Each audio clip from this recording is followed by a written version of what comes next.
Okay, welcome to another episode of Talking Metaverse with me, Tan.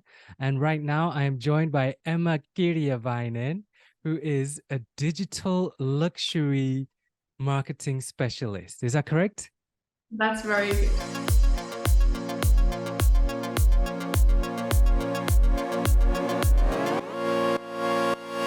Well, let's start with defining the word luxury.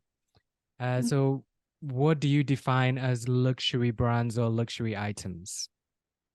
Well, I think the meaning of luxury has changed so much, but what previously something that has been known as scarce, high quality, precious and desirable and exclusive, now people want luxury that is more approachable, inclusive, and transparent in a way. But to me, luxury is something people desire. It's a fantasy that the brands sell. So when we say words like metaverse, people and marketing or selling items in the metaverse, there is friction because people are like, why do I want to buy something in the metaverse?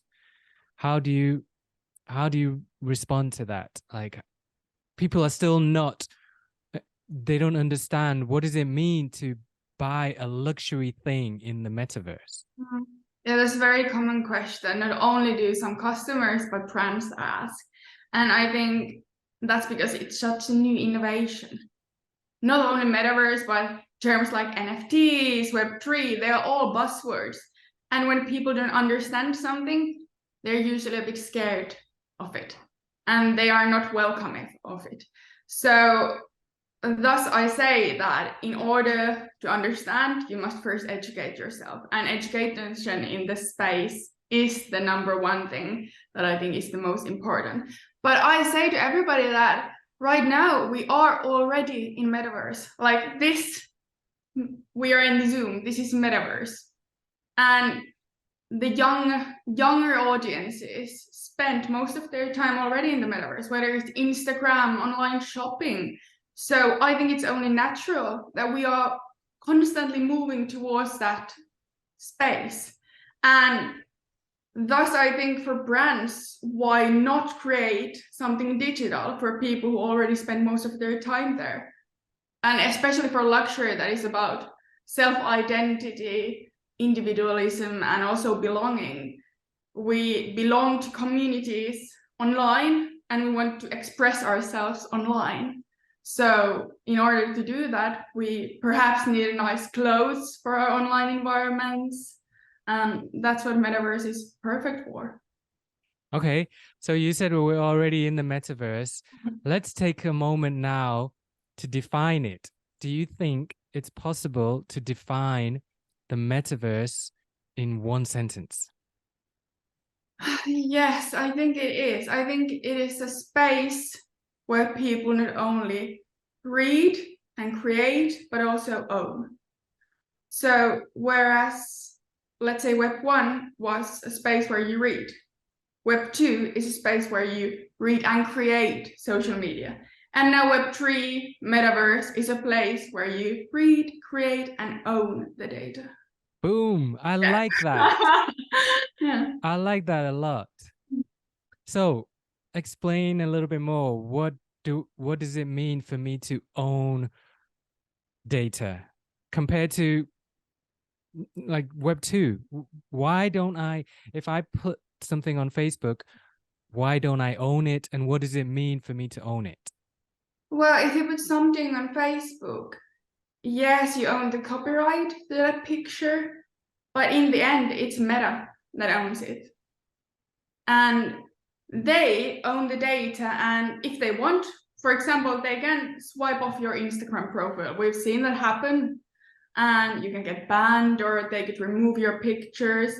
And also, what I think people should consider, what we've seen with some older platforms, is that when company fails, you lose all your images, you lose all your stuff there. It's not yours. Because if a company goes bankrupt, it's lost.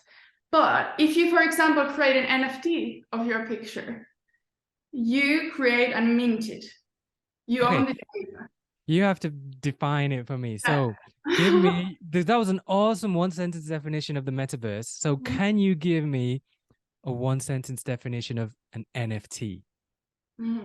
Well, Is it possible? yeah, I can say non-fungible token, but I don't think that helps much.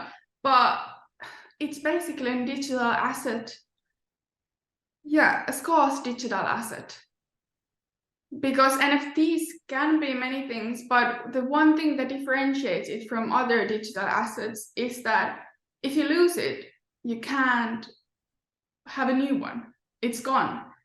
So and so it's unique. It's unique. It's a digital thing because of the blockchain, right? Because it's tied to the blockchain, it's a thing that cannot be duplicated. Just like in real life. I have this pen. Even though there's many of these pens coming from the factory, this one pen is unique. So tell me if I'm correct in understanding that an NFT just makes a digital item unique. So you can copy it, but the first one is still identified as this. Yeah, that's correct, because you can mint an NFT and people can screenshot it. And that's the most people are like, no, why would I buy something? I can screenshot it. And it's a bit the same as going to Louvre and taking a picture of Mona Lisa. You don't own it. You don't get the same sense of ownership. So also what I think is a good definition of NFT is a proof of ownership. Digital proof of ownership. I think that's simple to understand. And in the future, I don't even think we will be using the term NFT. I hope so, because that means we've reached the mass adoption. It's just a tool, a technique that is underlying in something that we use every day.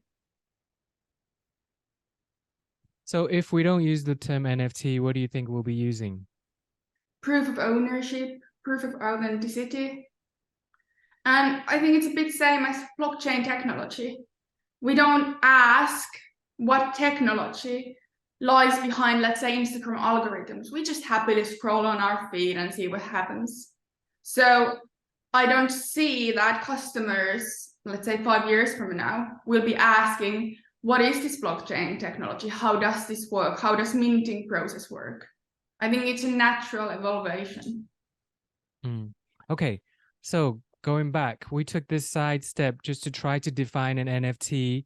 So the simple digital proof of ownership, to prove that a digital thing is unique. Yes. Right. So then going back to what we were saying, you were explaining what does it mean for me to own whatever I post online?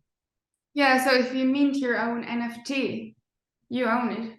And not only do you own it, but it cannot be copied. The data cannot be tampered with.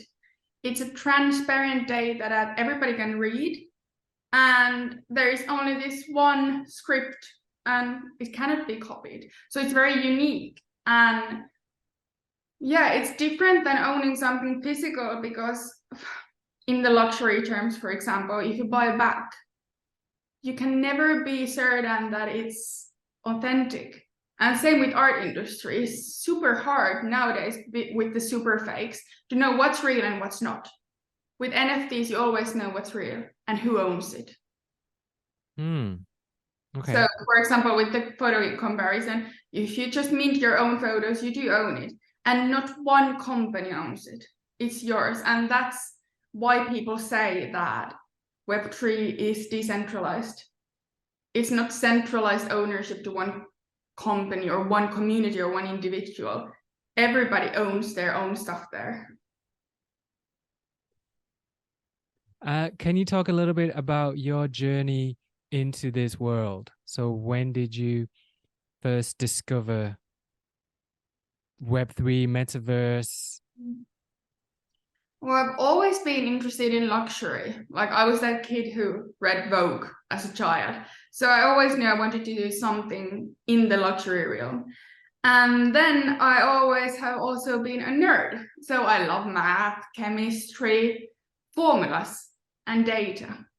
And thus I've always been very curious about new innovations that could help solve problems in the luxury industry. And I got first introduced to the concept of NFT in 2017. And I was like, what is this? I want to know more. And as I think many people who are in this industry knows, that once you go into that rabbit hole, it's no coming back.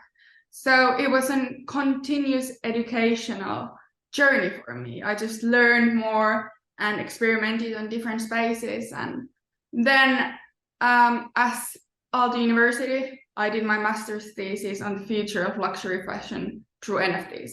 So I decided already in university that's what I want to focus on, and I want to learn more and be a professional in this space. Can you just tell me again, what was the name of your thesis? Future of... The future of luxury fashion through NFTs. Future of luxury fashion through NFTs.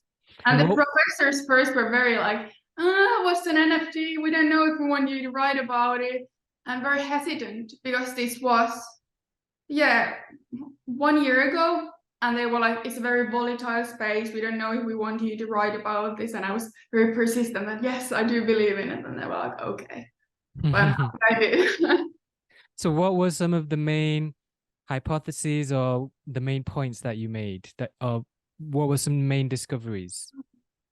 Well, as we discussed earlier, it's natural shift for luxury brands because the main problems they are facing is the growing awareness amongst the modern customers, Gen Z, millennials. They no longer want to see the behind the closed doors, secretive luxury brands.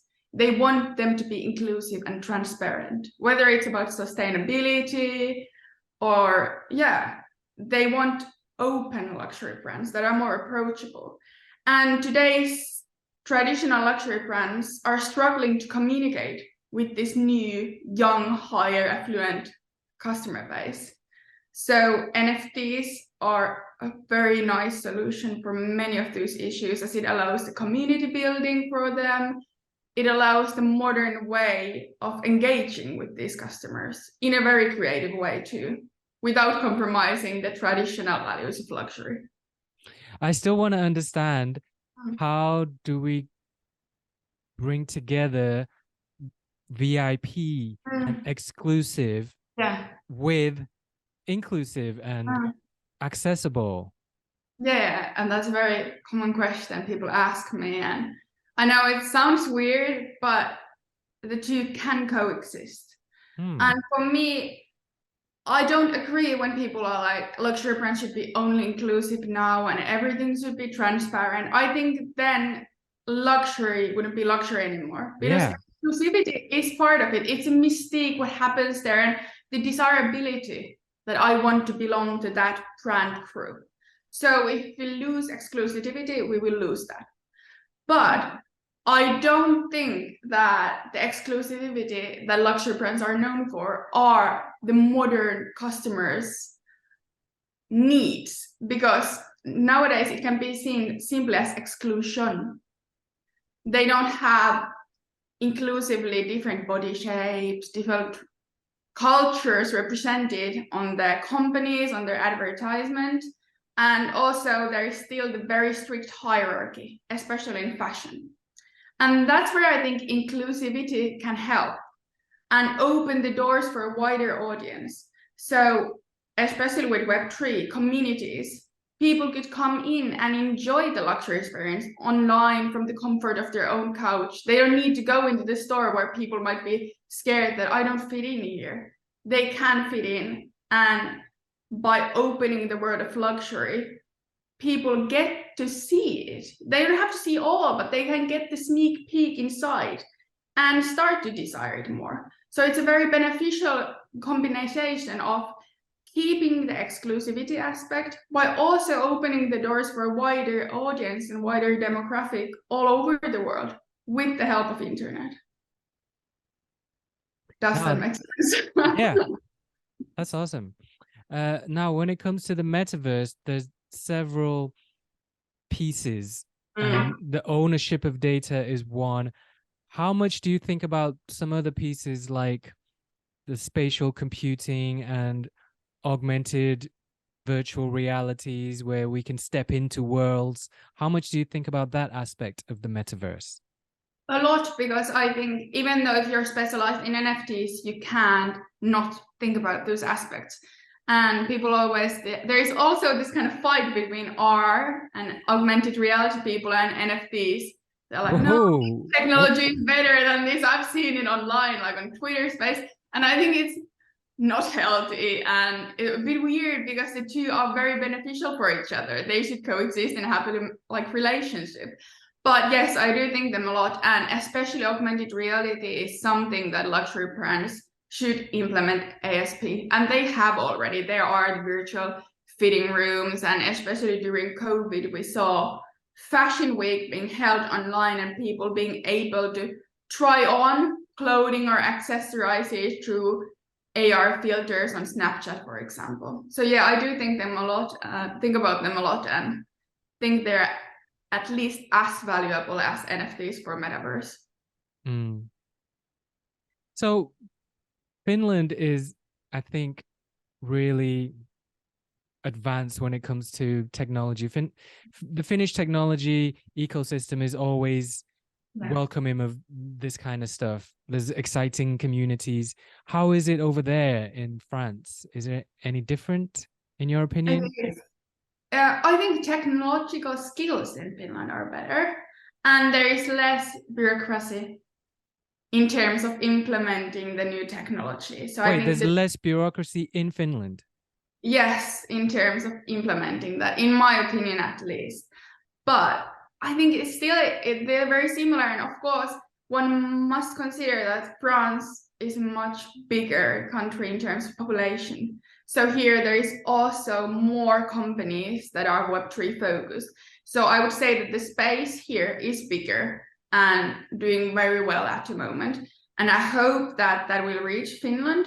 But in Finland, we have very good basic skills to truly actually be the Web3 hub of the world if we want to.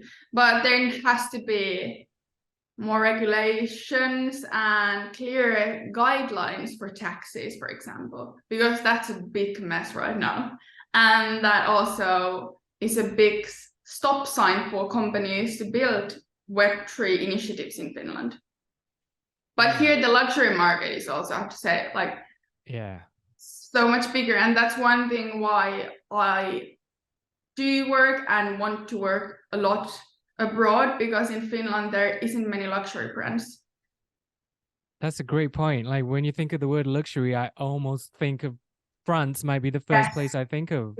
Monte Carlo and Saint-Tropez and I think for me it's the home of luxury and home of quality also, and the old-fashioned heritage. So it's very interesting to see that here there are already many brands that are seen as the traditional luxury brands that are actually implementing NFTs and Web3 initiatives. And I hope that will reach Finland, but I think it's a bit slower adoption. I've noticed that in Finland, everything comes a bit slower than the other countries. We see the implementation happening, for example, in US, London, Paris, and then it comes to Finland. So I really hope that maybe we could be first at something. And maybe that could be with Web3. Maybe we could do some crazy big implementation inside our country and be the first. How do we, people like me and you, how can we make that happen? Education. I think education, I can't highlight that enough, because still that's the biggest thing that is in the way of implementing Web3. And the biggest thing why people are also scared. When you say NFT today, the response is not positive. Think about this week, FTX, Binance, the big companies are losing. And the mainstream media is very much against NFTs. And you can't even blame them. I mean, if you think about the news, they're very true most of the time. But also, there is the sense of not understanding that makes people write about NFTs, write about Web3 very negative, and also sometimes in a false manner. And I think that if we educate people on what a Web3 is, what it means, how it should be used and why it should be used, then only we can reach mass adoption. Sure, I don't want to go on too much of a sidetrack, but I do want to say, when you say mainstream media is against this and negative articles, my question is always, what is the mainstream media positive about? They're actually not positive about anything. I'm trying to think about it. What do they like? Yeah, actually, just with my friend, we discussed this because she's selling her apartment. And she was like, she won't even read the news nowadays because every day is like, don't sell, don't buy anything. Economy is dying. She was like, I hate the newspapers. Yeah. So I get your point, but I think maybe not even negatively, but the use of false terms is scary to me, because I would be a millionaire if I would get €1 every time I see the words pyramid scheme or scams used in the context of NFTs. And of course, there are scams, there are pyramid schemes, but that's natural with every single new innovation, especially with tech innovation. Think about the tech.com bubble in the 90s. This isn't not like anything new. So thus, I'd hope that perhaps they would keep it down a bit for us to actually first educate people, and then they can make their own decision based on their own research. All right. So last thing before we finish, we talked a few weeks ago about one of your tweets, and I thought it was really interesting. I think you questioned something like, when will it come a point when we spend more time online than we do offline? I'm wondering, like, have you thought about, I mean, you obviously have thought about it. We're almost there. And I think for a lot of people, a lot of people are spending more time online than off. I think about like some of the teenagers now. Their school is online. Then they hang out with their friends on Fortnite, for example.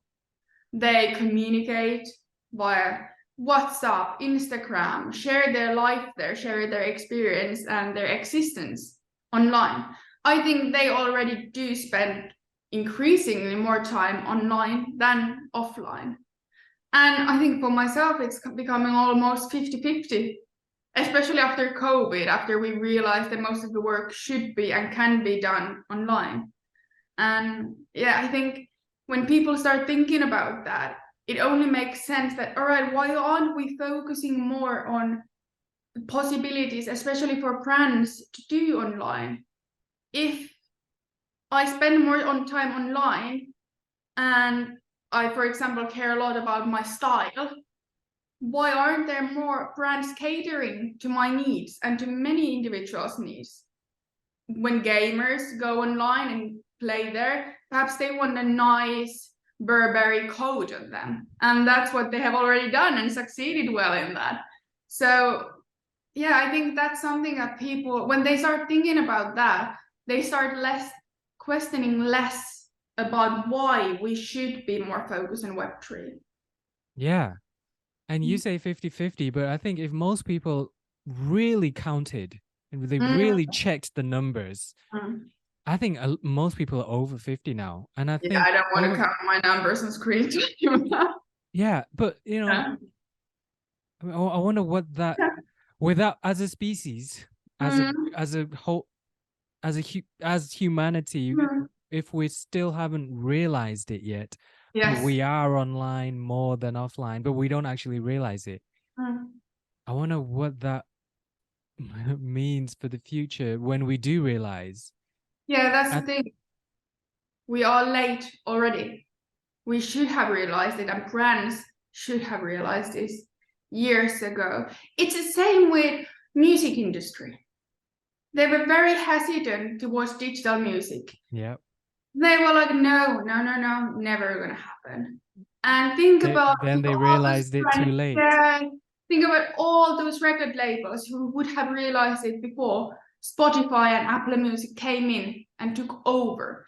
And I think it's very important thing that we don't want that to happen with Web3, because Web3 is about decentralization And we don't want there to be like one big company ruling over the Web3's luxury fashion space, for example, because then it's no longer decentralized, and it's no longer what Web3 is about. And I think we should learn from our history and learn from those mistakes, if you want to call them, and start creating fast. And I think, especially with luxury is selling individualisms.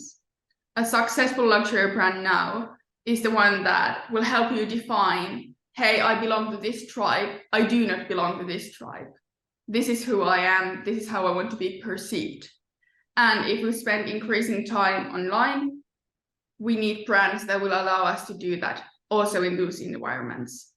And if brands don't realize it now, it's already a bit late. Cool. Emma. Merci beaucoup. Merci.